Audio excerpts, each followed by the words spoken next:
శ్రీగురుభ్యో నమః. గురువాయుపురాధీశం విష్ణుం నారాయణం హరిం వాసుదేవం జగన్నాథం కృష్ణం వందే జగద్గురుం. ఓం శ్రీకృష్ణాయ పరమాత్మనే నమః. శ్రీ నారాయణ భట్టతిరి రచించిన శ్రీమన్నారాయణీయంలోని అష్టాంగ యోగ వర్ణనము మరియు యోగసిద్ధి వర్ణనము తెలియచేసే 4వ దశకంలోని 11, 12, 13 శ్లోకాలను గురించి తెలుసుకుందాం. ఇంతకుముందు శ్లోకంలో దేహాన్ని వదిలిన యోగి క్రమముక్తిని అంటే పైలోకాలకు వెళ్ళే మార్గాన్ని ఎంచుకుంటే ఆ ప్రయాణం ఎలా సాగుతుందో అతనికి ఎవరెవరు దారి చూపుతారో ఈ శ్లోకంలో భగవద్గీతలో చెప్పబడిన దేవయానం గురించి అద్భుతంగా వివరిస్తున్నారు. 11వ శ్లోకం. అగ్నివాసర వలక్షపక్షగైః ఉత్తరాయణ జుషాచ దైవతైః ప్రాపితో రవిపదం భవత్పరో మోదవాన్ ధ్రువపదాంతమీయతే. భవత్పరః నీయందే మనస్సు లగ్నం చేసిన యోగి అంటే క్రమముక్తిని కోరుకున్నటువంటి ఆ సాధకుడు అగ్ని వాసర వలక్షపక్షగైః ఉత్తరాయణ జుషా దైవతైః చ.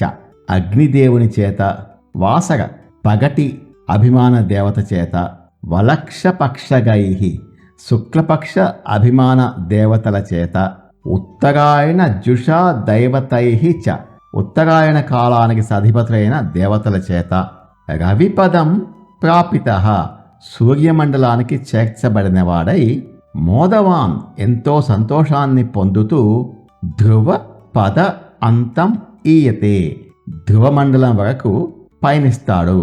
ఆ తర్వాత మహర్లోకము సత్యలోకం వరకు పయనిస్తాడు. ఒక గొప్ప యోగి తన కర్మను ముగించి శరీరాన్ని వదిలేసిన తర్వాత అతని ప్రయాణం చీకట్లో గమ్యం తెలియకుండా సాగదు. అతనికి దారి చూపించటానికి దేవతలే స్వయంగా ఎదురు వస్తారు అని ఈ శ్లోకం తెలియజేస్తోంది. భగవద్గీతలో శ్రీకృష్ణ పరమాత్మ దేవయానము వెలుగు మార్గం గురించి చెప్పారు కదా, ఆ మార్గాన్నే భట్టతిరి గారు ఇక్కడ వివరిస్తున్నారు. దేహాన్ని వదిలిన ఆ యోగిని ముందుగా అగ్నిదేవుడు ఆహ్వానించి పగటి దేవతకు అప్పగిస్తాడు. ఆ పగటి దేవత అతన్ని తీసుకువెళ్ళి శుక్లపక్ష దేవతలకు అప్పగిస్తాడు. ఆ శుక్లపక్ష దేవతలు ఉత్తరాయణ దేవతలకు, అక్కడి నుండి సంవత్సర అభిమాన దేవతలకు, ఇలా ఒకరి చేతిలో నుండి ఇంకొకరి చేతిలోకి అత్యంత గౌరవంగా బదిలీ చేయబడుతూ ఆ యోగి ముందుగా సూర్యమండలాన్ని చేరుకుంటాడు. అక్కడి నుంచి ధ్రువమండలానికి అంటే ధ్రువ నక్షత్రం ఉండే లోకానికి, అక్కడి నుంచి మహర్లోకము, జనలోకము, తపోలోకము మీదుగా బ్రహ్మదేవుడు ఉండే సత్యలోకానికి అత్యంత సంతోషంగా ప్రయాణిస్తాడు. దేవుణ్ణి నమ్ముకున్న అతని అంతిమ ప్రయాణం ఎంత దేదీప్యమానంగా దేవతల స్వాగత సత్కారాల మధ్య సాగుతుందో ఈ 11వ శ్లోకం మనకు కళ్ళకు కట్టినట్లు చూపిస్తోంది. అగ్నివాసర వలక్షపక్షగైః ఉత్తరాయణ జుషాచ దైవతైః ప్రాపితో రవిపదం భవత్పరో మోదవాన్ ధ్రువపదాంతమీయతే.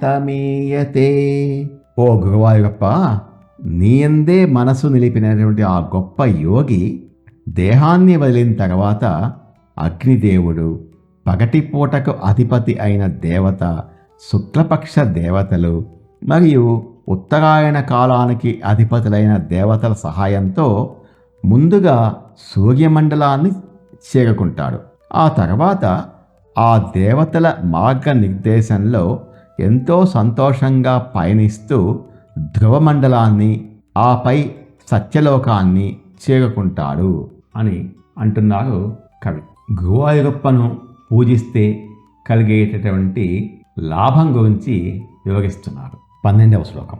ధ్రువమండలం వరకు సాగినటువంటి ఆ యోగి ప్రయాణము తర్వాత మహర్లోకానికి వెళ్ళి అక్కడి నుంచి బ్రహ్మదేవుడు ఉండే సత్యలోకానికి ఎందుకు మరియు ఎప్పుడు వెళ్తాడో ఈ శ్లోకంలో వివరిస్తున్నారు. 12వ శ్లోకం. ఆస్థితోథ మహారాలయే యదా శేషవక్త్రదహనోష్మణాచ్యతే ఈయతే భవదుపాశ్రయస్తదా వేదసః పదమతః పురైవ వా.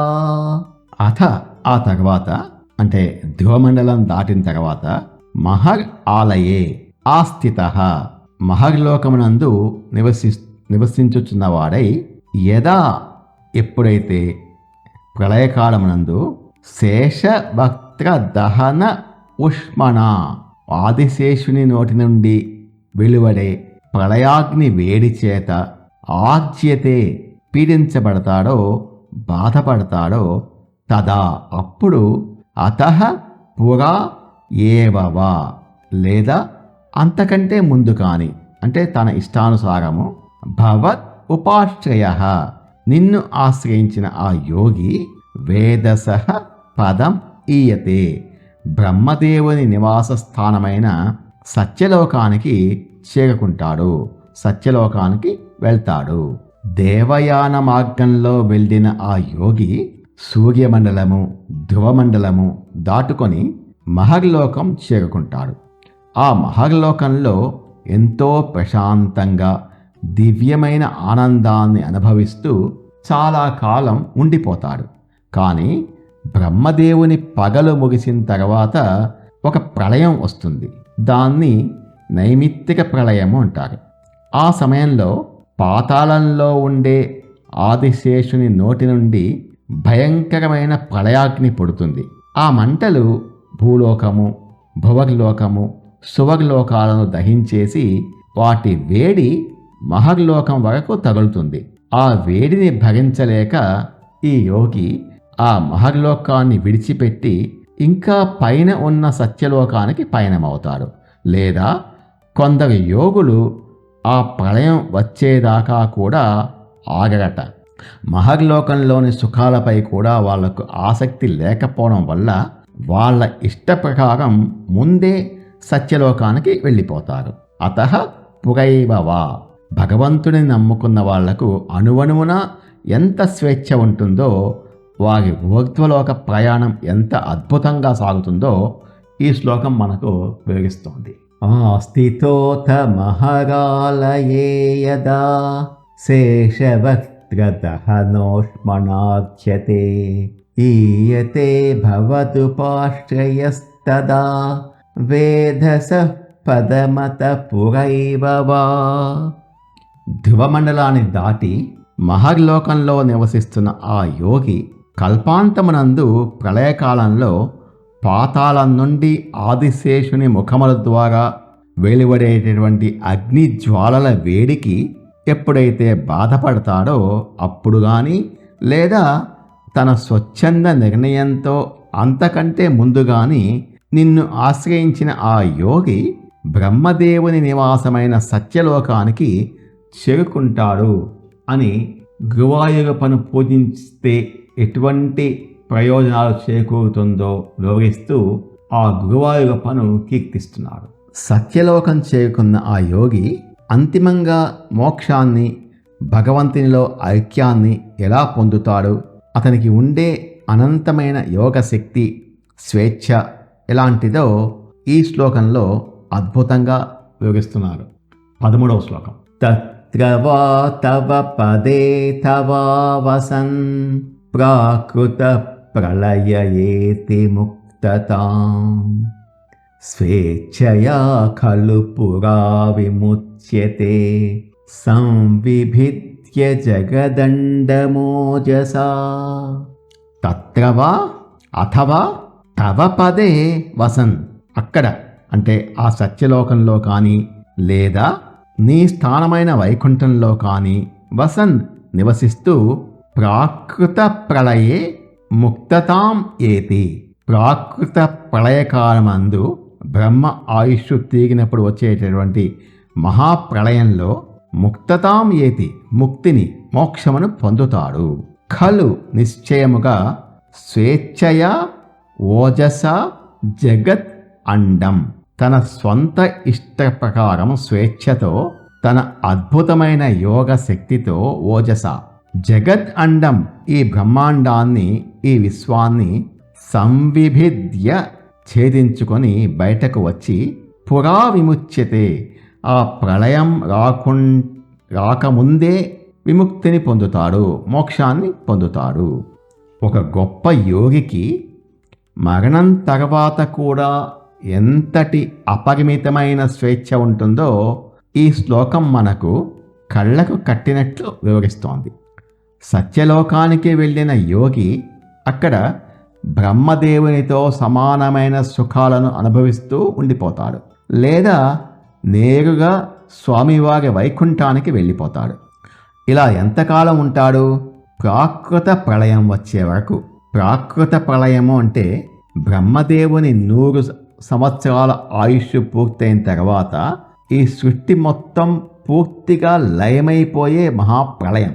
ఆ సమయంలో బ్రహ్మదేవునితో పాటే ఈ యోగి కూడా భగవంతునిలో శాశ్వతంగా కలిసిపోయి ముక్తిని పొందుతాడు. అయితే కొందరు అత్యుత్తమ యోగులు ఉంటారు. వాళ్ళకి ఆ సత్యలోకంలో భోగాలు అనుభవిస్తూ ఆ మహాప్రళయం వచ్చేదాకా కోట్ల సంవత్సరాలు ఎదుగు చూడటం ఇష్టం ఉండదు. దేవునిలో వెంటనే కలిసిపోవాలని తహతహలాడుతుంటారు. అలాంటి వాళ్ళు ఏం చేస్తారంటే తమ అద్భుతమైన యోగ శక్తితో ఓజస్సు ఈ బ్రహ్మాండాన్నే ఛేదించుకొని ఆ ప్రళయం రాకముందే తమ స్వేచ్ఛానుసారం భగవంతునిలో లీనమైపోతారు. భగవంతుణ్ణి నమ్ముకున్న అష్టాంగ యోగాన్ని ఆచరించిన వారికి కాలము బ్రహ్మాండం కూడా అడ్డుకట్ట వేయలేవు అని ఈ శ్లోకం స్పష్టం చేస్తోంది. తత్ర వా తవ పదే తవ వసన్ ప్రాకృత ప్రళయేతి ముక్తతాం స్వేచ్ఛయా ఖలు పురా విముచ్యతే సంవిభిద్య జగదండమోజసా. ఓ గురువాయూరప్ప, ఆ విధంగా సత్యలోకం చేరుకున్న యోగి అక్కడే కానీ లేదా నీ దివ్యస్థానమైన వైకుంఠంలో కానీ నివసిస్తూ ప్రాకృత ప్రళయం సంభవించినప్పుడు నీలో లీనమై మోక్షాన్ని పొందుతాడు. ఒకవేళ అతనికి అంతకాలం వేచి ఉండటం ఇష్టం లేకపోతే తన యోగశక్తితో ఈ బ్రహ్మాండాన్ని ఛేదించుకొని ఆ మహాప్రళయం రాకముందే తన స్వేచ్ఛానుసారం మోక్షాన్ని పొందుతాడు అని తెలియచేస్తున్నారు భట్టతిరి కవి. ఓం తత్సత్. నమో భగవతే వాసుదేవాయ. ఏతత్ ఫలం శ్రీకృష్ణార్పణమస్తు. స్వస్తి.